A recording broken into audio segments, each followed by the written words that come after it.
Chapitre 3. Le lendemain, en me dirigeant vers la villa de Cyril, je me sentais beaucoup moins sûre de moi, intellectuellement. Pour fêter ma guérison, j'avais beaucoup bu au dîner et j'étais plus que gaie. J'expliquais à mon père que j'allais faire une licence de lettres, que je fréquenterais des érudits, que je voulais devenir célèbre et assommante.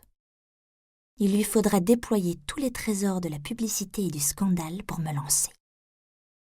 Nous échangions des idées saugrenues, nous riions aux éclats. Anne riait aussi, mais moins fort, avec une sorte d'indulgence. De temps en temps, elle ne riait plus du tout. Mes idées de lancement débordant les cadres de la littérature et de la simple décence. Mais mon père était si manifestement heureux de ce que nous nous retrouvions, avec nos plaisanteries stupides, qu'elle ne disait rien. Finalement, ils me couchèrent, me bordèrent. Je les remerciai avec passion, leur demandai ce que je ferais sans eux. Mon père ne le savait vraiment pas. Anne semblait avoir une idée assez féroce à ce sujet, mais comme je la suppliais de me le dire et qu'elle se penchait sur moi, le sommeil me terrassa. Au milieu de la nuit, je fus malade. Le réveil dépassa tout ce que je connaissais en fait de réveil pénible. Les idées vagues, le cœur hésitant, je me dirigeai vers le bois de pin, sans rien voir de la mer du matin et des mouettes surexcitées. Je trouvai Cyril à l'entrée du jardin.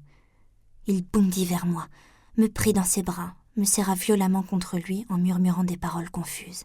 « Mon chéri, j'étais tellement inquiet, il y a si longtemps. Je ne savais pas ce que tu faisais, si cette femme te rendait malheureuse.